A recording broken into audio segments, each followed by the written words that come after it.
Hello everyone. Hello. Welcome to a little tier listing that I'm gonna make for FNAF games. Now there are games here that I haven't even heard of. Now I'm going to be ranking all of the games fairly. So that means the games that I haven't played, like Help Wanted, Pub Goes Arcade, Security Breach, Fury's Rage. I'm guessing that's Security Breach right there. Freddy in Space, FNAF World. Yeah, I'm not gonna be ranking them. I'm gonna put them in haven't played yet category. And now we're gonna begin with the most top category, which is poggers. Then we have a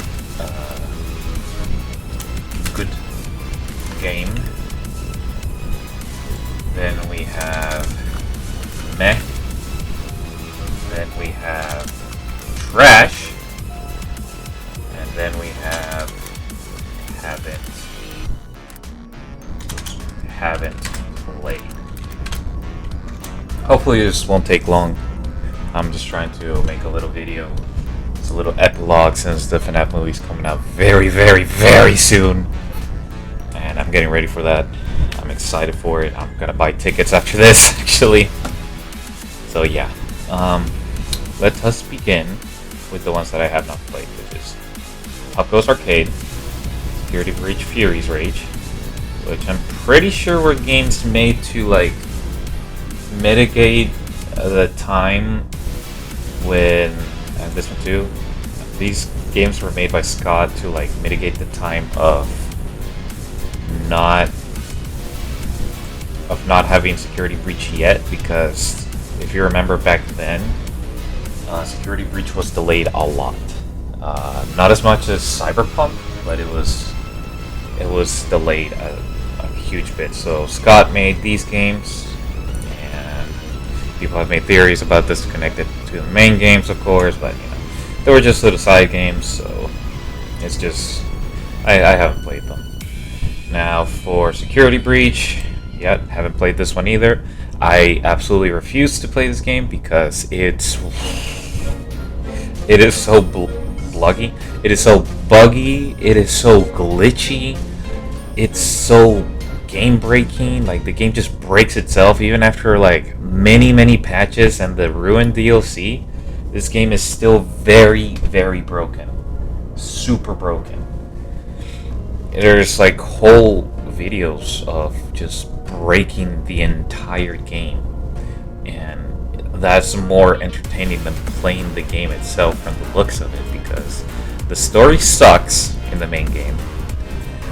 The open world is vast, but it's so empty, so it gets so boring.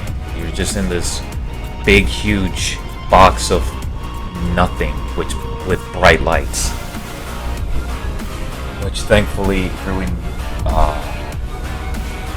fixed that to make it more linear. But still, I haven't really experienced the game myself, so I can't really give it a fair ranking for this.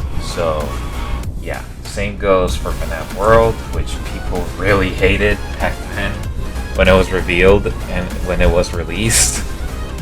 This game was just supposed to be a nice little side game that Scott made after, as opposed to the end of FNAF 4, which was supposed to be quote-unquote the final chapter, which it wasn't. And yeah, no, this game, I have not played it at all. I didn't have time to, because I just wanted to focus on the main games that I know of and of like the main first original story. So I did not bother with FNAF World. That and RPGs take a while to beat, so I had to keep the grind going, so I couldn't really play this game. But I will play someday. Same goes for Help Wanted. This is a game I really want to play, because it's FNAF in VR. Basically everything is right in your face, and that's really cool. I really, really cool concept to put FNAF in. The problem is, I don't have a VR headset. I'm too broke for that. So yeah, there is that. I will play it when I have enough money to get the game and the VR headset. So yeah, but as a time being, this is a very exciting. I haven't played yet, but it will soon, someday.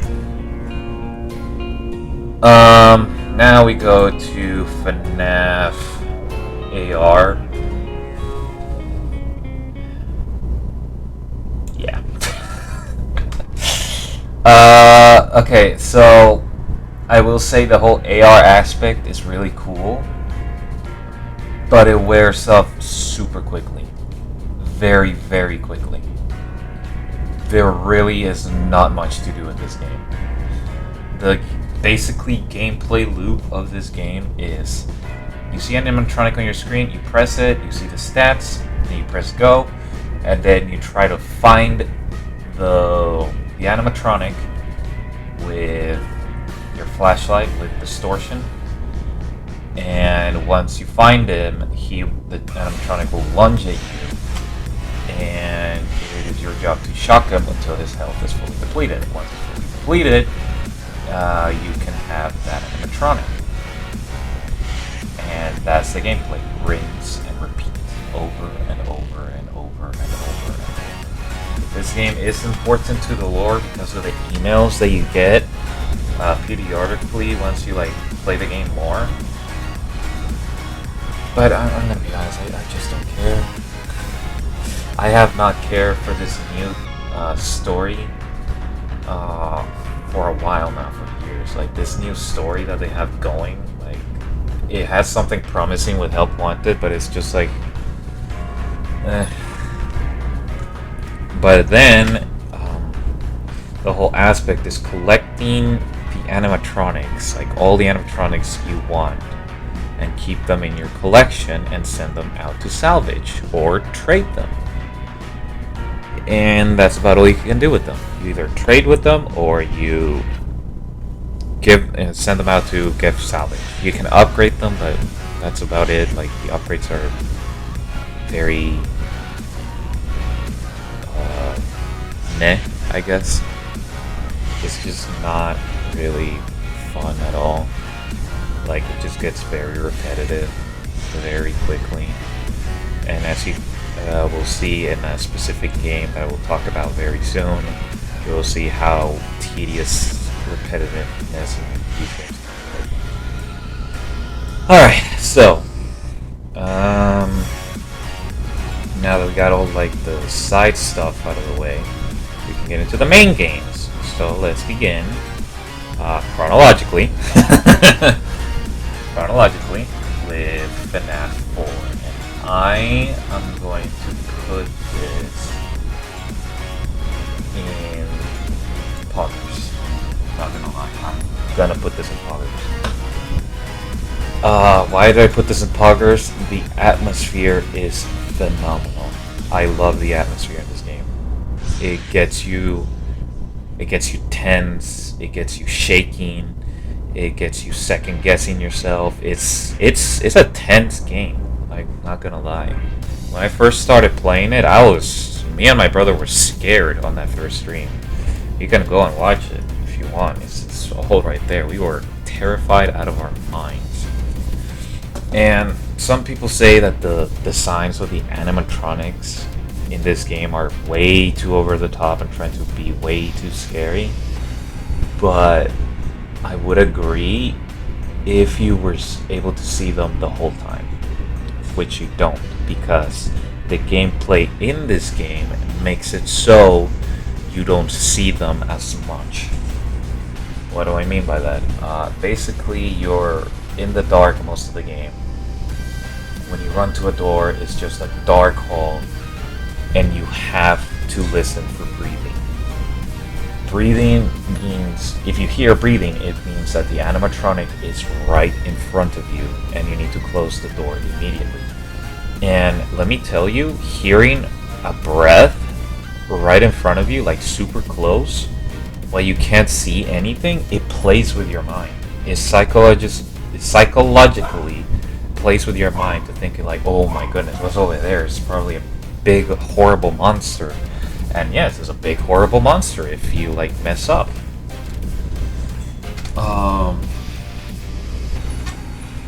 Is really cool. And once you flash the light a couple of times, you can like see glimpses of those horrifying animatronics like going quickly hiding themselves around the corner again, and it's like, oh my goodness.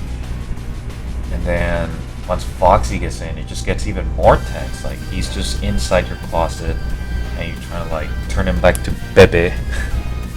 And it just gets much more tense. And I will give praise to this game for giving us basically the first ever boss fight, which was Fredbear. Nightmare Fredbear. Yeah, he was pretty easy once you know, like, how he works. And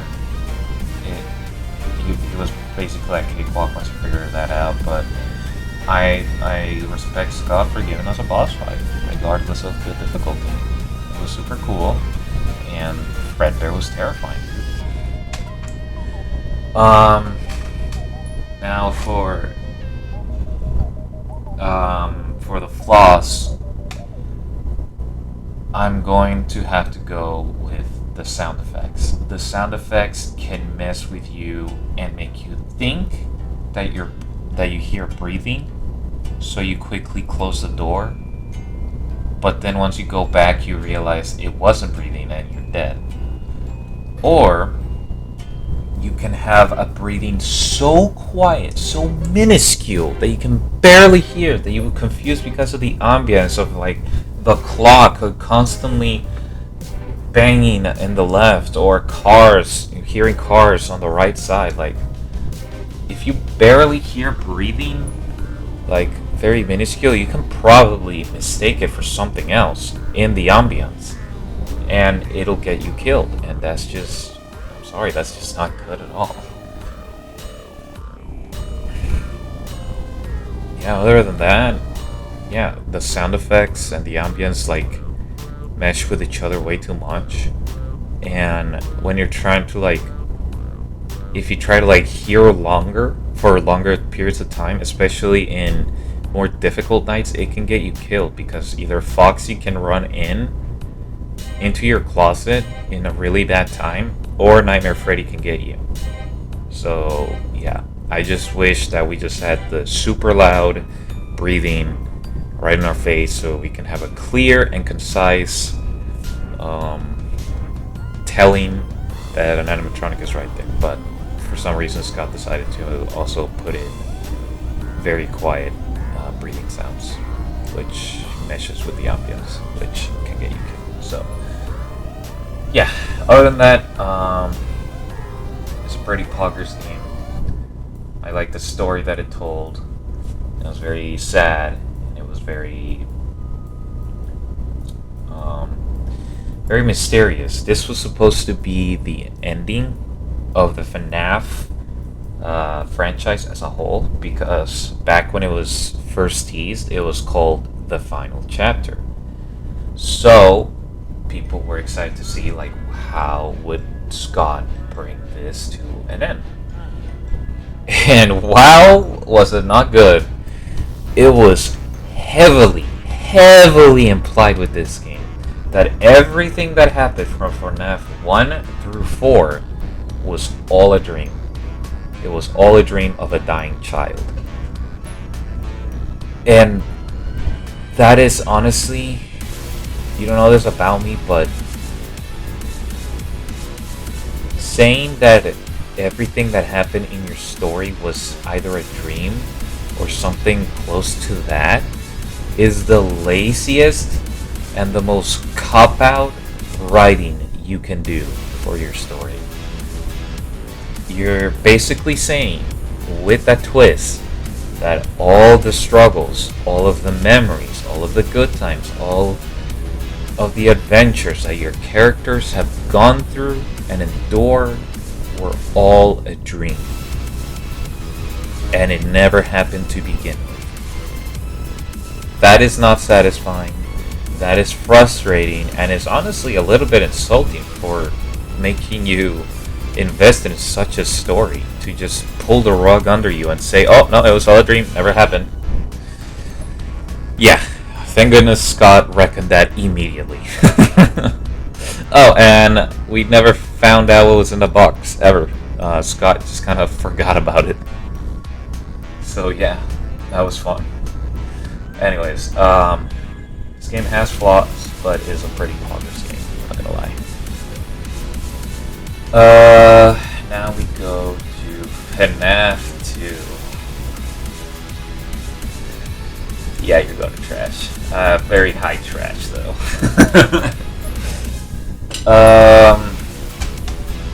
Oh man, what to say about this game? I'm gonna get a lot of hate for this because I know this is a lot of people's favorite FNAF game.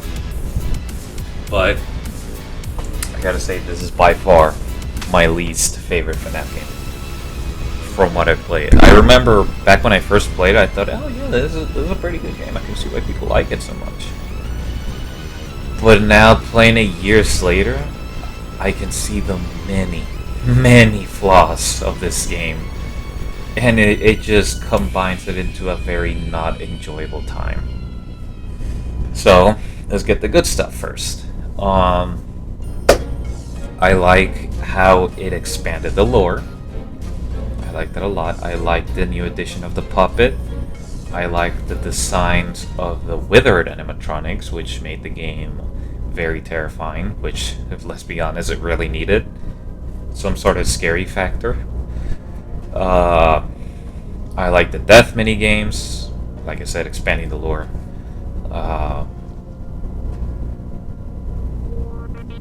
I like the trailer. I'm sorry. This game is just okay. So let me try to explain why I don't like this game. Let's begin with the obvious. The music box is good in concept, but in execution is very poor. What do I mean by that? Basically, this game is forcing you to look at one camera, just one camera, and to constantly wind the box over and over and over. Then, once you have a certain amount of ticks in that box, you close your monitor, quickly put your Freddy mask, then you flash, and then you do that rinse and repeat. And then there's like one interval when there's gonna be an animatronic trying to attack you, but then you're just so used to putting your camera down and immediately putting your Freddy mask on that it's like it's nothing.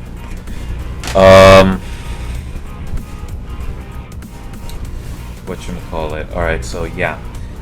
One of the things that I really like about FNAF is looking at the cameras and seeing like the place I am in, seeing how maybe run down or scary it looks, or how what could be in like a specific cameras, because if you know, like Scott puts different like very rare Easter eggs in these cameras around the levels you play, and that's an incentive to like, you know, explore and see what's in the cameras. You know, it can give you a better look at the animatronics or what they're doing. Like, that's a really cool and fun and engaging mechanic that keeps people like engaged, like seeing what's out there. But in this game, you're not gonna see what's out there. You're basically stuck in one camera for the entire night, because you don't have to look at any of the other animatronics unless they're right at the vents or the hall. And then you put your Freddy mask on, rinse and repeat, and flash, rinse and repeat. And it just makes a very repetitive and boring gameplay loop. I'm sorry, I just don't like this gameplay loop. It's not fun for me. I don't like being stuck in one camera then just flashing and putting my Freddy mask down. And that's it. It just really takes the scary factor out of what is supposed to be a scary game. And it's just not good at all. Another thing that I don't like is, this is very nitpicky, but the atmosphere. The atmosphere is very colorful, more colorful than any of the other mainline games, I will say. And the toy animatronics very much reflect that, except for maybe Mangle and the puppet. And that makes it very not scary, because you see like this toy Bonnie looking at you with these like huge eyelashes and like resting bee face, and it's just scary. It's not scary. It makes me want to laugh seeing toy Bonnie in a camera. It's not scary. It just makes me want to laugh. And don't even get me started with toy Freddy and his huge builds and how chunky he looks. He's not scary. Whenever I see him in my office, I just want to laugh. He's not scary at all. In fact, Scott knows this, and he made him into a meme in Ultimate Custom. Toy Chica, at least he tried to make her scary, but it just ended up with a bunch of simps. It just ended up with a bunch of people simping for a plastic animatronic. So yeah, you can tell how not scary this game is. Thank goodness Scott made the Wither animatronics, because they actually make up for this to like try and build a scary factor. But you see them so often, like I said in my FNAF 4, why the animatronics of FNAF work so much is because you don't see them as much. But in FNAF 2, you see the withered animatronics so much, especially in later and harder nights, that they're just like, okay, I'm not really scared. That's basically it.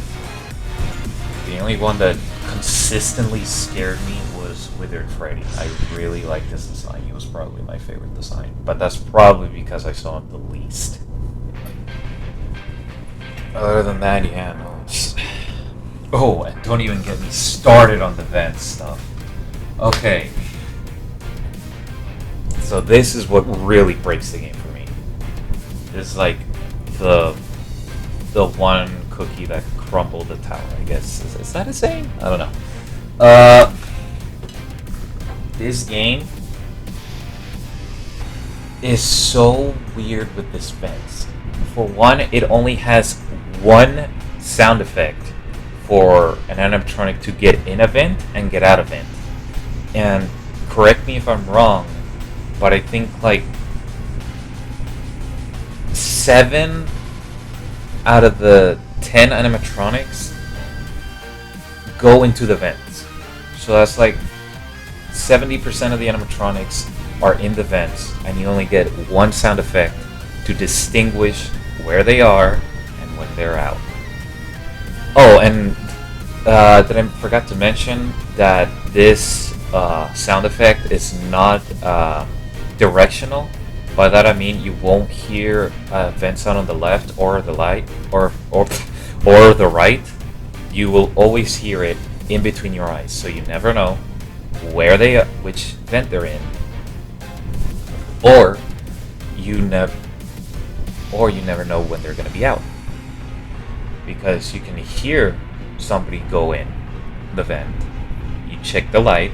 There's somebody like Balloon Boy, let's say. You put your Freddy mask down. Then you hear the same sound effect. And since you can't distinguish if he's either out or not, you have to check if he's still there. So you put your Freddy mask off. You check the light. He's still there. You put it down again. You hear the vent sound again, and then he finally leaves. But at that point, especially in later nights, the music box will be probably all the way out, and the puppet will be awakened, and you're at that point dead. Or this is what's gonna happen. You're gonna be attacked by one of the hallway animatronics, like let's say Freddy, Withered Freddy, you put your Freddy mask down. Then you hear like as he's like trying to attack you, you hear vent noises around. Again, the same one, and it's non-directional. And then you put your Freddy mask up. You check the vent lights, and you see like Toy Bonnie still there. And you put the face mask down, and then he does his long pan to the left, and then leaves animation, and then finally you can put your Freddy mask up and check the music box. But again, at that point you're already dead because the music box will be off, and the puppet will be awakened, and boom, you're dead. Or sometimes there can be two animatronics in the same vents. I kid you not. You can check my FNAF 2 streams. There were instances where Toy Bonnie and Mangle were in the same vent at the same time attacking me. Or there was an instance where I put my Freddy mask down because there was Balloon Boy in the left vent. I hear him get out, or at least I guessed.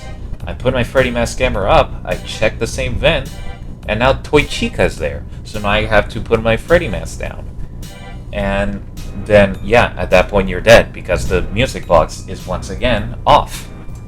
So you can see these very lingering problems. And there are times where the game just decides to screw with you, and they will try to like kill you with Golden Freddy out of nowhere, even though he was nowhere to be seen, even on a hall or on the office, which that happened to me a lot, or a couple of times. Sorry, it happened to me a couple of times, and it was weird. Or sometimes I would flash Foxy a lot, and he would still jump scare me within like 7 or 8 seconds. And if you see my last stream, or no, not last stream, if you see my video on the Lost Tapes of FNAF streams, you can see that Foxy was in a challenge where he wasn't even activated in custom ranks at all. He was just there hanging out. So now I'm just like freaking out because I know if I don't flash him, he's gonna kill me. So you can see how these problems just pile and pile and pile and pile and pile up to make this very messy and frankly unfun game for me. I can see why a lot of people consider this their favorite. It's considered one of the hardest too, but the difficulty from this game comes from really, really bad RNG, not from like actual skill. This game has terrible RNG, like the examples that I gave out with the vents. It's not a fun hard game. It's just it's a rage game basically. It's a rage game. So yeah, I'm done talking about this game. Once I finish the customized stuff, I am never ever touching this game ever again. I'm sorry for those FNAF 2 fans, but I just don't like this game at all. So now let's go forward with sister location. Sister location I will put in good game. Now, I really don't get the hate of this game. I mean, I kind of do, because it doesn't really have that replayability factor like other games do. Because the nights are basically set up in objective-based mini games, like walk forward and flash the light to see if Freddy's there, not Freddy, Foxy's there, or walk forward and listen carefully for Balora's theme, stuff like that. But I'm gonna be honest, this objective-based mini games were actually really fun for me. They got me tensed up. This game actually scared me more than any other FNAF game so far. It really did. That will be until I get this game. But yeah, this game is scary. Not gonna lie, this game is scary. Very, very scary. I'm going to say that this is a very fun game. I liked all the objectives. They were really fun to me. Even the Night 4 one, which was notoriously difficult, especially pre-patch, I still enjoyed it. It was a really fun game. I liked the endings. I liked every time you end your shift, there's this TV show of a vampire and his wife having marital problems, and it's so funny. And of course, you get to eat popcorn. I like the multiple endings. I like Enter Night. That is a boss fight that is actually very challenging. It's the second only ever boss fight in the FNAF franchise, and it's a really, really tough one, and I like that. It's not like FNAF 2 where it's just bad RNG. No, it's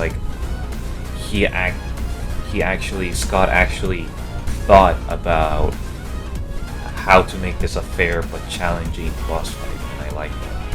I really, really like it. Enter was really, really fun. The only bad thing I'm gonna say is how to get to Enter Night, because every time you died in Enter Night, you have to restart all of Night 5, which means walk down the hallway to Parts and Services, then do the whole code with Circus Baby, and then you hit the button, and then she goes away, then you go back, and then you turn right and go all the way to the right until you hear access granted, and then you can start Enter Night. And if you die again, you have to do that all over again, and it gets tedious. I wish Scott would put a checkpoint once you get into that office, but hey, this game's old now. He's not gonna patch that. So yeah, I really, really like this game. The only thing I will say is I don't like how Circus Baby's basically the main driving force of this game, and you barely get to see her, and she doesn't even have a jump scare in her own game. And she's not even a custom night. No, Scott had the brilliant idea to instead put the main antagonist of the face of Sister Location, Circus Baby, instead of putting her into custom night, he put Mean Arena 2 and Electrobab. Great, Scott. Great. Awesome, man. Awesome, dude. But yeah. Replayability is a bit iffy with this game because, again, of the objective-based stuff, but custom nights should keep you very entertained. Enter Night is really fun. Yeah, overall, I really like this game. It was a huge improvement. Alright, now we go to the OG FNAF 1, and we're gonna put this at the top of Poggers. This game is honestly the most balanced FNAF game out of all of them, honestly. It's perfect. The difficulty is perfect. The animatronics are perfect. The story is mysterious and it gets you guessing. Trust me, there were so many theories and about 90% of them were wrong, but who cares? It was fun to just guess and try to figure out this brand new story. It was really fun. It makes sense why FNAF took off the way it did. It was because of this game right here. Really fun. The mystery, the gameplay, the Easter eggs, phenomenal. Loved every second of it. I had a nostalgia wave all the way forward throughout my time playing with this game. Yes, it's short, especially when you know what you're doing with Freddy. But honestly, it's fun. It's really fun. It still has that scary factor to this day. Um, it's really fun. Um, you can check more than one cam on like FNAF 2, and the whole like new 2020 mode strat is like it completely accessed the RNG factor that was the original strat from 2020 mode, which if you watch Markiplier, which I know you have, you have seen how like ridiculously lucky you have to get with the RNG, especially if you do everything perfect with that old strat. But with the new strat, it's all like memorization and timing and efficiency, and that just bumped the game up even more for me. That just made me realize that this game was very finely tuned, even though Scott thought not much of it, especially when he thought that the original 420 mode was impossible to beat.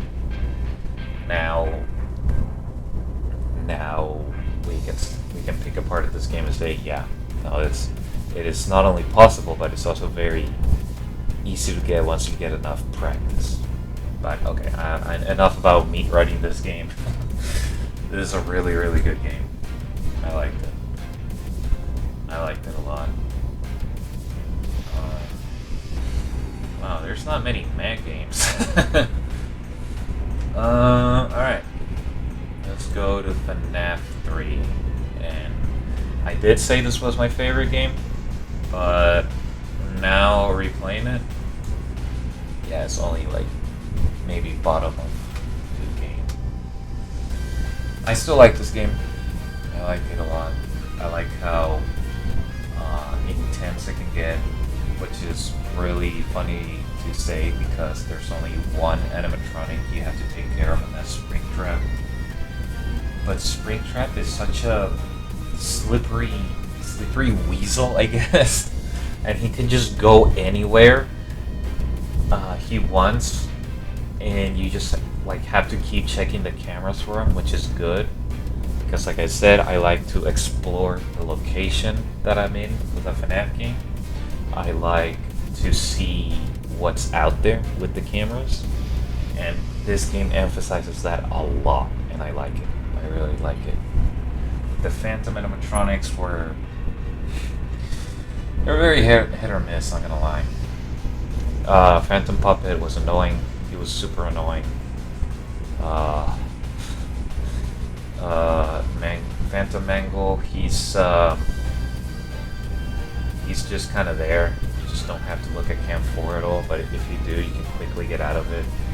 Phantom Balloon Boy was easy to get around if you like click the camera in time, which I messed up a lot. Phantom Chico was just kind of there, honestly. And Phantom Foxy, he just appear out of nowhere to hug you. And all of them have a unique role. For example, Balloon Boy, Chica, and Foxy will break your ventilation. Phantom Mangle will break your audio. Phantom Puppet will just kind of look at you for a good long bit, which gives Springtrap enough time to just Usain Bolt to your office.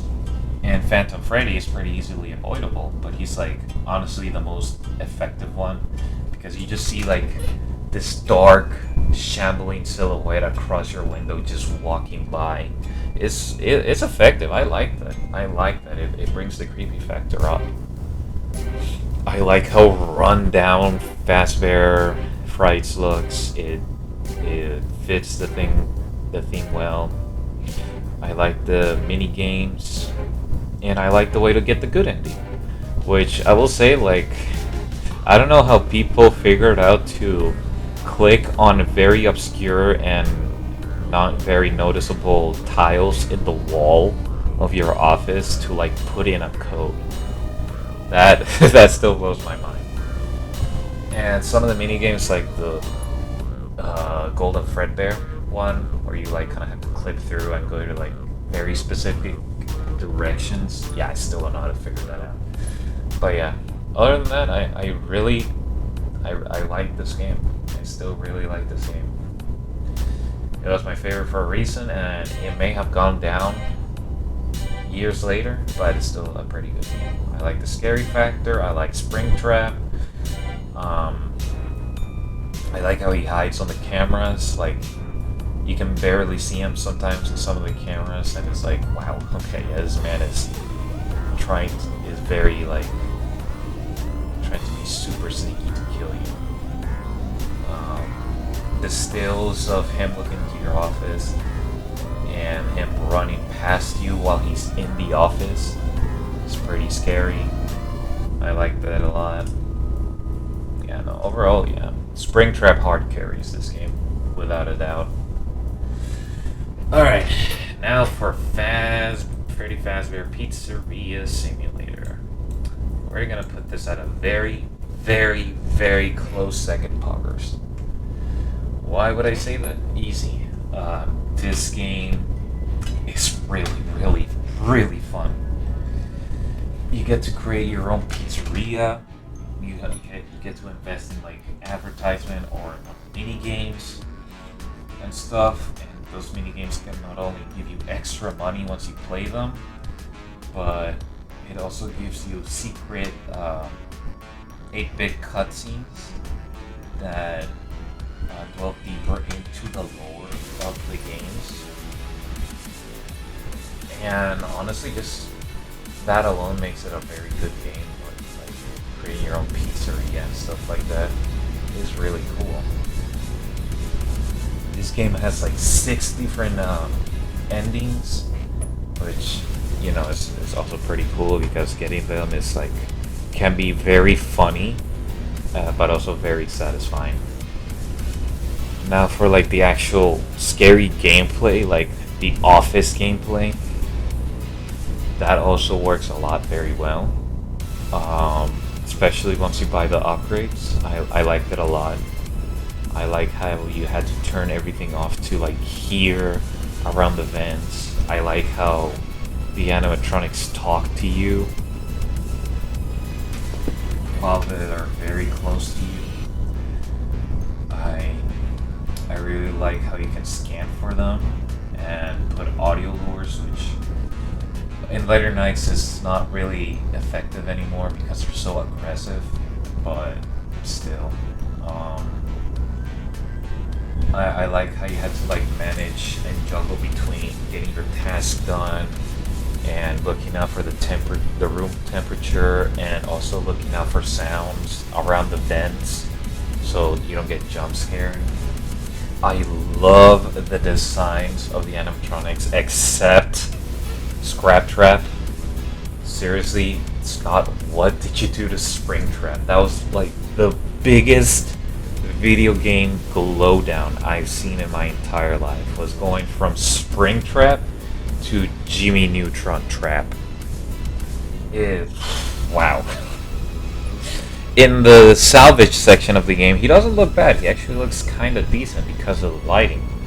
But once you like see him brightly, it's just like, what is this? What is this? Why is he like this? The explanation Scott tried to give is that after Fazbear Frights burnt down, Springtrap gathers scrap around and like trying to like build himself back up because he was heavily damaged after that. And I like that. I like William Afton's resilience, but his design in this game doesn't really I don't really see it in the design. I really don't. It's so bad. It's so bad, dude. But other than that, that's like the only negative thing that I can say about this game. It's just the design of Springtrap now. And that's it. I love everything else. The ending to this game, the completion ending, it's so good. It wraps everything neatly and it gives you a satisfying end to everything that you have played up to that point.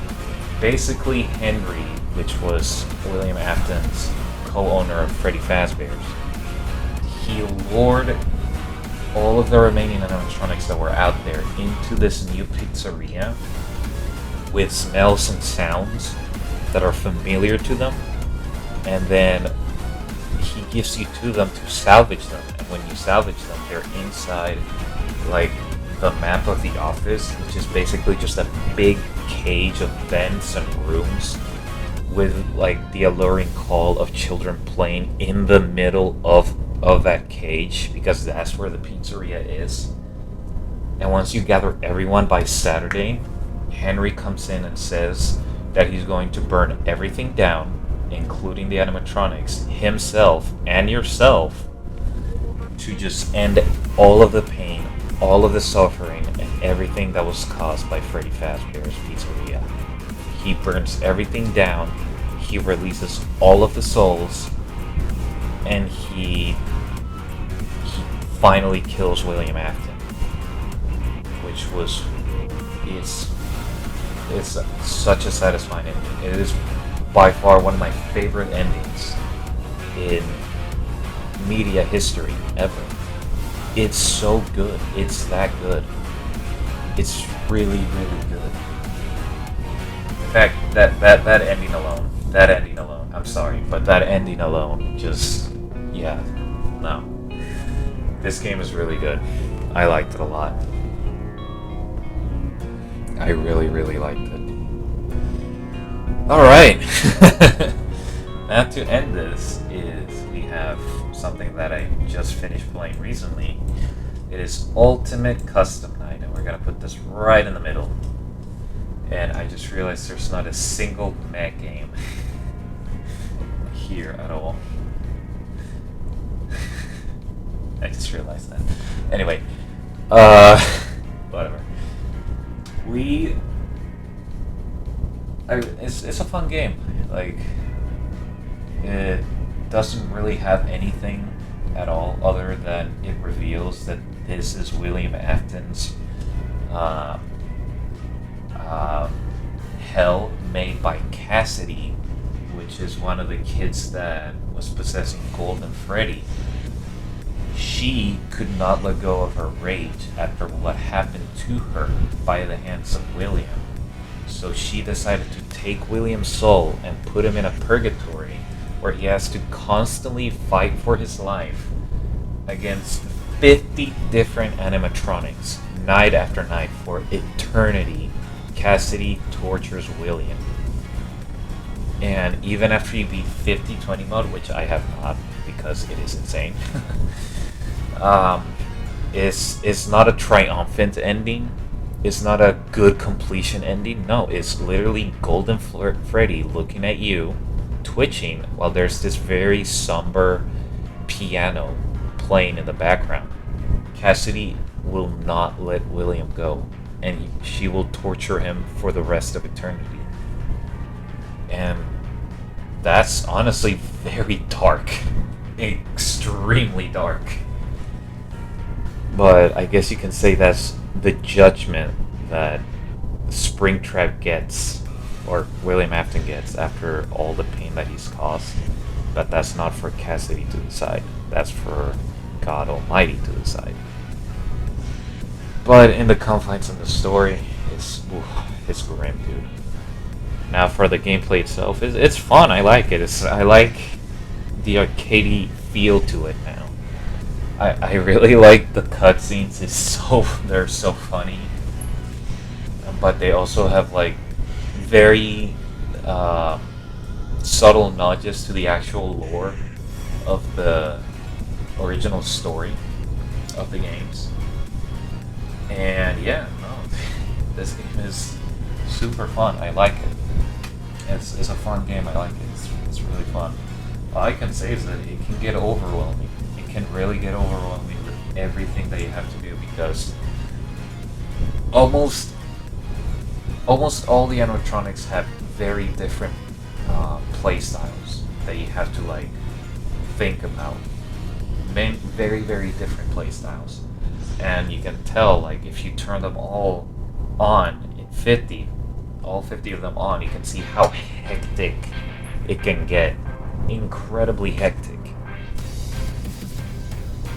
It's insanity, honestly, and that's the only negative thing I can say about it, that it just can get overwhelming. But other than that, that's it, yeah. It's a fun game, so, yeah. Now for, like, and this is, like, my whole ranking list. Now, this is gonna be added a lot, especially with the new games. Actually, no, never mind. Yeah, I'm gonna definitely. I don't think I'm ever gonna play these games, especially since I don't know where to find them.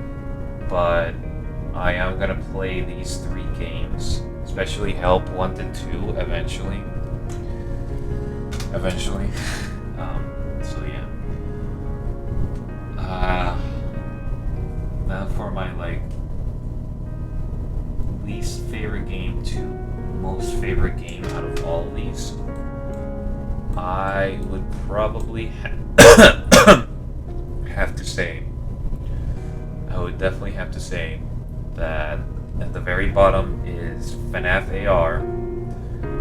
Then we have FNAF 2 at the second bottom. Then we have Ultimate Custom Night, which is good.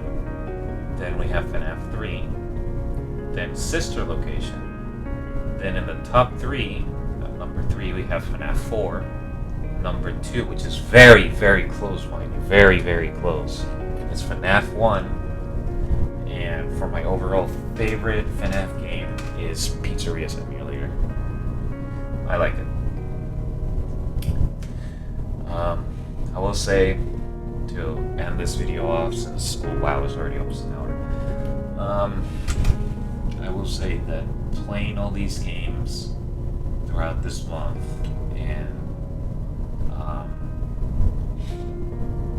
just enjoy my time, not only by myself, but with friends and family and loved ones, and especially brand new people that these streams brought.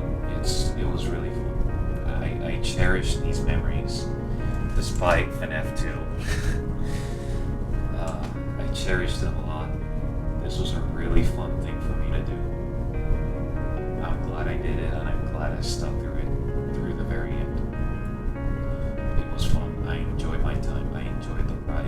It had its ups, it had its downs, but it was definitely an enjoyable ride. So with that being said, I am going to now work on a FNAF music video, which I hope to release at the same time the FNAF movie is released. So with that being said, I hope you all have a wonderful and blessed day. I hope all of you enjoy the FNAF movie, and I hope you'll enjoy the music video that it will have for the future. Thank you all very much for watching not only this video, but the FNAF streams. They're all there in the live section for you to watch. All of them, from FNAF 4 all the way to Pizzeria Simulator, to Ultimate Custom Night. I did it in chronological order. So yeah. Goodbye, everyone.